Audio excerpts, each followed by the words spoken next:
Muy buenas, ya se ha estrenado la esperadísima The Substance, La Sustancia, película que no ha dejado indiferente en ningún festival por los que ha pasado, incluido en el Festival de Sitges que se ha celebrado hace pocos días, y que fue galardonada a Mejor Guión en el Festival de Cannes. Y desde entonces no se ha dejado de hablar de ella en redes sociales, tanto por las críticas positivas, por las negativas, e incluso por la gran campaña de marketing que nos ha avasallado hasta ahora, el día de su estreno. ¿Pero es verdaderamente tan asquerosa? ¿Nos va a dejar huella? ¿Es en realidad una buena película? Pues lo veremos a continuación. Repasaremos un poco la producción entre bambalinas, sus múltiples referencias, y después os cuento qué me ha parecido. Así que, como siempre, al lío con la crítica.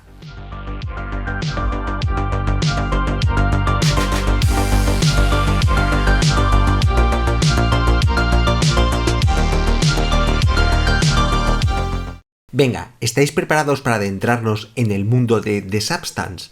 Pues, primero de todo, necesitamos saber quién es la creadora de la producción. ¿Quién es Coralie Fargeat? Coralie Fargeat es una guionista y directora de cine francesa y tiene una película antes de esta sustancia, llamada Revenge, en 2017. Un Rage and Revenge con tintes feministas, muy marcado por la estética. El guión de The Substance tiene 150 páginas y de estas 20 es solamente el diálogo. El rodaje de la película comenzaría en mayo hasta octubre de 2022. El filme es una producción internacional que involucró estudios de Francia, Reino Unido y estadounidenses. Y el presupuesto es aproximadamente de unos 15 millones de dólares. The Substance, La Sustancia, nos explica la historia de Elizabeth Sparkle, protagonizada por Demi Moore, una estrella de Hollywood venida a menos por su edad. Justamente cumple 50 años y la acaban de despedir porque no cuadra con los cánones de belleza y el target actual. Así que le proponen utilizar un método para ser, en parte, siempre joven, pero sintiéndose ella misma. Una sustancia. Esta tendrá sus reglas, y claro, ¿para qué están sino para incumplirlas? De Elizabeth surgirá el personaje de Sue, su alter ego más jovial, protagonizada por Margaret Qualley, y que sustituirá a Elizabeth en todos los sentidos. Y a destacar la gran interpretación de Dennis Quaid en el despreciable personaje de Harvey, que en primera instancia iba a interpretar Ray Liotta, pero, por desgracia, falleció antes del rodaje. En un principio se quería rodar toda la película en Europa del Este, Hungría, República Checa o Rumanía, pero el productor ejecutivo no lo vio acertado, debido a que Coralie quería centrarse en hacer un filme más orgánico, poniendo más énfasis en los efectos protésicos y la estética, necesitando aproximadamente unos 100 días de rodaje, con lo que no encajaba en el presupuesto. Y hay que tener en cuenta que los actores principales tienen un caché internacional y todo el equipo son aproximadamente entre 150 y 200 personas. Vamos, se iba del presupuesto. Así que la realizadora lo dejó en manos del productor ejecutivo Nicolas Roger, y este le propuso rodarlo en la mismísima Francia, con varios equipos de rodaje, uno más grande para las escenas más espectaculares y otro más pequeño para las escenas del apartamento y para las prótesis. El objetivo era aunarse con la realizadora para ofrecer las ventajas de rodar en un estudio como las películas estadounidenses y también como se ruedan las películas en Francia. Y gracias al éxito de Titán de Julia Ducournau, todos fueron apoyos de la productora para este proyecto. La película se rodó en un total de 108 días, filmándose en parte en la Costa Azul y en los Alpes Marítimos, un lugar que evoca mucho a Los Ángeles, ya que la luz es muy parecida a la de California. Todo el equipo sería francés menos el director de fotografía, Benjamin Cracoud, que es inglés con una gran experiencia en rodaje de estudio, y el compositor Rafferty, que es también británico. Se trabajó también con equipos visuales como los de la Compañía General de Efectos Visuales francesa, pero también equipos externos como Noit, una empresa más pequeña para efectos más específicos, y para la postproducción, jóvenes empresas francesas como GUMP en la edición o Lux Studio y A Fábrica. El diseñador de prótesis y efectos de maquillaje es Pierre-Olivier Persin y su equipo, el llamado Pop FX, que habían trabajado anteriormente en Juego de Tronos, que tuvo siempre presencia la esencia de The Fly, de David Cronenberg, película que siempre le ha atraído por sus efectos especiales. La directora tenía muy claro que quería recurrir a unos efectos protésicos, descartando el CGI, aunque se utiliza para algunas cosas muy puntuales, ya que es una película que habla del cuerpo, y este tenía que ser palpable, real, y sobre todo, las actrices tenían que sobrellevar esa mochila de las prótesis para transmitir una sensación interpretativa más realista. Esta opción fue más engorrosa para las dos actrices protagonistas, mientras que Demi Moore llegó a pasar hasta 9 horas para recibir dicho maquillaje y otras 2 para quitárselo. Hay que tener en cuenta que la actriz contó hasta 14 piezas protésicas en la cara para algunas escenas. Un maquillaje muy pegado a la piel que hay que tener mucho cuidado para retirarlo. Exactamente trabajaron en 5 fases evolutivas de Elizabeth, a las que llamaron Requiem, The Finger, Gollum, Monstruo y Gremlin. Incluso llegarían a tener 2 muñecos de silicona para el nacimiento de Sue. Para el diseño de Monstruo, la realizadora no estaba convencida con los diseños de una empresa externa y le confió a Pierre-Olivier Persin para que lo hiciera con un enfoque más femenino. Pero lo que tenían claro era que Margaret actuara con ese disfraz puesto. Eso era esencial. El tema de las prótesis fue un tema importante, ya que acarrearon secuelas por estrés en las dos protagonistas. Demi Moore acabó contrayendo la culebrilla, mientras que Margaret contrajo un ataque severo de acné durante bastante tiempo, que incluso se puede apreciar en su papel de Kinds of Kindness. Para el diseño de estas evoluciones se crearon maquetas de plástico, otras esculpidas a mano, e incluso se llegó a utilizar concept art digital. Pero Pierre-Olivier Persin se basó en la obra escultórica de Niki de Saint-Phalle y en sus bailarinas con ese gran cuerpo que mantienen el equilibrio. Pero aparte del ejercicio de los efectos especiales, otra gran labor fue de la maquilladora principal, Stéphanie Quilon, que enfatizaría ese glamour de la belleza de las dos actrices al exponerse al mundo. Stéphanie hizo un lookbook con estética de los 80 para expresar ese toque más brillante, más chispeante y pop. Y así cogió mucha inspiración de videoclips actuales de K-pop, como de las Blackpink, y cogió inspiración de efectos de maquillaje que utilizaban los maquilladores de los actuales desfiles de moda. Y para los que tengáis curiosidad del tipo de maquillaje que se utilizó en la película, por ejemplo, todos los labiales, incluido el de Demi Moore, que utiliza en esa gran escena que se está maquillando, es marca Charlotte Tilbury. Y por ejemplo, para Margaret, toda la sombra de ojos es Danessa Myricks. Pero sobre todo, todos los esmaltes de la película recurrieron a la marca estadounidense Zoya. El director de fotografía fue Benjamin Gracoon, que rodó con cámaras Arri Alexa Mini LF y que utilizó diferentes lentes como las Leitz Thalia de 24 mm, la Cooke 90 mm macro y la Arri Macro 200 mm, así como lentes más vintage como la Canon K35 o la Arri de gran angular. Diferentes lentes para crear diferentes situaciones, como ese gran angular y ojo de pez para abusar de los primeros planos y crear incomodidad. Se utiliza una variedad cromática llena de contrastes y colores brillantes como los rosas y los azules, con tonos más oscuros, siendo una metáfora de lo que sucede en la película, entre lo cute y aceptado como belleza y lo descartado socialmente y lo oscuro. La superficialidad versus la decadencia. Mientras la iluminación es también exagerada, muchas veces mostrando las imperfecciones del rostro de Elizabeth para enfatizar esa obsesión por la belleza que quiere conseguir. Mientras por otro lado los escenarios están muy iluminados y acentuando los colores más cálidos y los aspectos más asépticos, como el baño. Escenarios que recordarán a 2001 en la Odisea del Espacio o El Resplandor. A cargo del vestuario estaba Emanuel Jonowski, que tenía la misión de crear un vestuario acorde con los conflictos de los personajes y lo que sucede en cada escena, contribuyendo a la atmósfera estética. Para dinamizar la fotografía se utilizaron prendas con colores brillantes, con tonalidades neón, rosas intensos o azules eléctricos.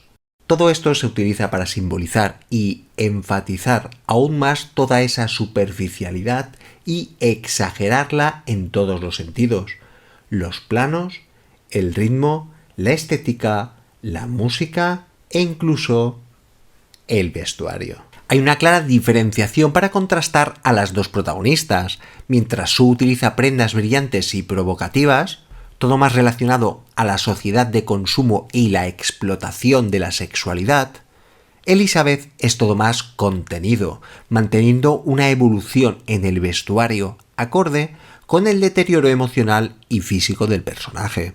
La banda sonora está compuesta por Rafferty, conocido por su trabajo en The Continental, From the World of the John Wick. Tanto la música y el sonido acompañarán muy bien las imágenes, haciéndolo todo mucho más visceral. El sonido es un elemento de gran importancia, siendo extremadamente sensorial, mientras que el compositor también se permite incluir música externa como la de Bernard Herrmann en Vértigo o At Last de Etta James. La Sustancia es una película en la que destacan muchas referencias a otras obras, a la que creo que a veces es excesiva. Y es que The Substance no deja de ser todo un homenaje a las horror movies, pero las lleva todas a su terreno. En la música, como he comentado anteriormente, vemos alusiones a Vértigo de Hitchcock o a 2001 de Kubrick, anunciando esa trascendencia o nueva evolución de la belleza o del cuerpo como tal. Es inherente que bebe mucho del cine de Cronenberg y de la nueva carne, e incluso puede venirnos algún déjà vu de The Fly. Esos pasillos infinitos con cierta esencia, a una estética aumentada, se basan en los pasillos del Hotel del Resplandor, pero incluso hay ciertas referencias cuando aparece esa vieja en el baño, jugando con el contraste de la chica joven y su reflejo de la habitación 237 del hotel.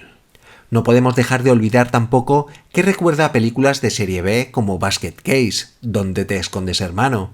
Vamos, que no deja de ser una película de serie B, pero con un envoltorio muy atractivo. No es más que un simbolismo en sí mismo, una película aparentemente y estéticamente atractiva, pero que en realidad es lo que es: una película de serie B, un contraste entre lo atrayente, lo atractivo y entre lo que no está aceptado socialmente. Pero la directora también se fijó en películas como Desafío Total de Verhoeven, Seconds de 1966 de John Frankenheimer, Yoga Akwon de 2009, Replace de 2017, Repulsión de Polanski o La Cosa de John Carpenter. Y no podemos olvidar que La Sustancia en sí misma no puede sino recordarte a la de Reanimator por su color, o la escena del tercer acto, donde es toda una fiesta de sangre, no deja de ser un homenaje a Carrie, novela y película con grandes componentes feministas. Sin olvidarnos que La Sustancia no deja de ser una versión modernizada del retrato de Dorian Gray de Oscar Wilde.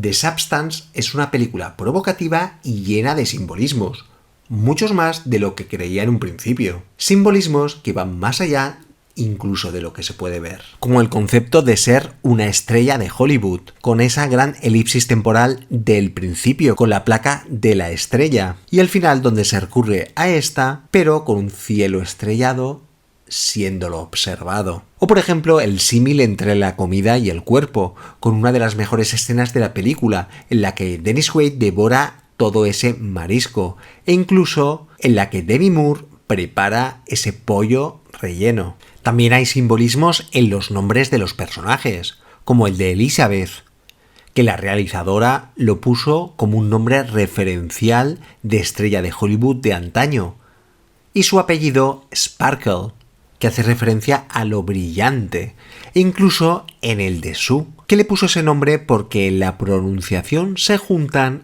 los labios, y es un nombre muy de Lolita. Y es que también Elizabeth bebe mucho de Jane Fonda, también de la manera en que está rodada, donde hay reminiscencias del videoclip, tanto en el ritmo como en el tipo de imágenes. A mí incluso me recordó a todo ese mundillo de Chris Cunningham, ya que utiliza la imagen como elemento de provocación. La sexualización mediante planos muy cercanos o macros, e incluso esa manera de hacer juicios con cierta hostilidad hacia la mujer, con los comentarios de los hombres, en los que se utilizan las lentes y los actos como el de orinar. O los tipos de escenario, haciendo un contraste entre lugares lujosos y asépticos, o los sets de televisión con el horror más crudo como en el de algunas evoluciones de Elizabeth Shue. Y puede que lo que más me haya molestado de la película es que la realizadora recurre sin piedad a otras obras artísticas, pero creo que eso ya es un signo de provocación. Con Ali Farjad se permite todo. Y eso viene implícito en el acto de provocar. Y es que es muy provocadora e incómoda, y no tanto por las referencias al terror, sino por el tipo de imágenes que utiliza, por todo lo que envuelve al body horror, y por todo lo que se ha permitido hacer, con esas transformaciones, y con escenas como la del maquillaje de Demi Moore, que para mí es la mejor escena de la película. Escena que incluso los responsables de maquillaje se preocuparon por la actriz, ya que llevó nada más y nada menos que 11 tomas, y en la que Demi Moore brilla en todo su esplendor como actriz. Escena con la que también jugaron con la estética, con la velocidad en los frames para dotar esa sensación de borrosidad, toda una maravilla, una borrosidad que da hincapié a lo que vendrá, a esa masa corpórea del tercer acto de la película, generando un caos formal de lo físico y lo aceptado como belleza, de ahí a que sea como una obra cubista de Picasso donde no se rigen unas normas estéticas, ni una armonía normalizada. Categorizamos lo que es belleza en unos cánones establecidos. Hay modas, incluso tipos de rostros que se vuelven trendy, y nos dejamos llevar en lo que es sexy y lo bello según veamos en Instagram. Y es que en cierta manera es una crítica a los métodos de belleza, al surtido de serums con el don de la inmortalidad y a la exposición del push de la cirugía estética y el botox. Todo por alargar nuestra edad y mantenernos en una juventud eterna, forever young. Pero dentro de esta fábula con tintes de serie B y pactos fáusticos con ciertas reminiscencias al Dr. Jekyll y Mr. Hyde, encontramos un enfoque muy feminista, porque tiene que ser así, porque en realidad es un artefacto ideado por la directora y guionista para quedar perenne como película de culto. ¿Quién me diría hace unos años que una película como esta podría estrenarse de estreno en varios multicines? Vamos, la base del mainstream. Y es que The Substance es una película que se rige por su minimalismo. Claro que carece de un trasfondo profundo, pero está presente. Tiene un guión con pocas páginas, pocos diálogos, pocos personajes, escenarios que se repiten, imágenes muy directas, incluso en los nombres, como en el de Sue, e incluso en las indicaciones de la sustancia. Todo es muy básico. Porque en cierta manera la directora mantiene lo esencial, lo que es funcional, y deja a un lado el resto. No ahondan en los personajes, se centran en una circunstancia concreta. No hay importancia del resto cuando la sociedad te está dictando sentencia como mujer de avanzada edad, y que ha dejado de ser joven también de una manera muy simplista pero poderosa, un reflejo de lo que pasa en sectores de la televisión o el cine. Y vuelvo a repetir que Demi Moore está espléndida en una de sus mejores interpretaciones. Y como examinan, hacen un juicio, sexualizan los cuerpos y como lo recrean con las fantasías, porque en cierta manera parece que la realizadora esté representando todo como una fantasía de un hombre, como un enfoque en que los cuerpos no son más que trozos de carne. De ahí la exageración de la última transformación, que lo presentan como supuestamente juzgan la belleza de una manera explícita. Está todo tan sexualizado y exagerado que en la versión básica de Sue también tuvo prótesis en los pechos para parecer mucho más sexualizada, más exuberante. Teniendo esto en cuenta, estamos ante una buena película. ¿Que podía haber sido mejor? Sí. Pero tampoco me gustaría ser juicioso. No es perfecta, pero creo que tampoco querían que lo fuera. Igual es un símil a nuestros cuerpos, a nosotros como personas, siendo tan completos y a la vez tan llenos de imperfecciones al mismo tiempo. De ahí a que sea una película de serie B edulcorada, y creo que exageran un poco en las campañas de marketing y venden algo que es exagerado, pero bueno, juegan también con el tono de la película. Y es cierto, no inventa nada, pero recoge conceptos que conviven muy bien, haciendo de esta película un gran referente y sobre todo una película muy entretenida y crítica, en la que los espejos y la dualidad tienen mucha importancia. Sue no deja de ser un doppelganger, la sombra de lo que fue y lo que querría ser Elizabeth, sino también que se utiliza ese concepto del espejo en los cuadros de los pasillos, que no dejan de ser reflejos de lo que fueron y miran lo que verdaderamente son. Ese efecto del reflejo que lo vemos en espejos, en las cámaras e incluso en objetos como los pomos. Siempre hay un espejo a nuestro alrededor, donde la imagen real dicta sentencia. El mito de Narciso elevado al infinito. Una película excesiva, provocadora, donde los sonidos son realmente importantes y que complementan a las imágenes que parecen sacadas de un videoclip, sonidos representados de una manera muy orgánica con una funcionalidad casi de ASMR. La gente que no esté familiarizada con el cine de terror encontrará en The Substance una puerta, un puente. Para los fanáticos de las horror movies, disfrutaremos de lo lindo. Una película que explota el concepto de la belleza, como en Neon Demon o La muerte os sienta tan bien. Un artefacto provocador y feminista que refleja una sociedad real llena de máscaras, un machismo normalizado y generalizado, y una adoración por una belleza inventada para agradar a los demás. Todo para entrar en un juego en el que salimos perdiendo desde el principio, al pactar con el diablo un cosmético, una idealización o un acto para seguir creyendo que no pasan los años. Y sobre todo creernos que todo eso es mejor que ser lo que verdaderamente podemos llegar a ser. Personas mejoradas a través del paso del tiempo.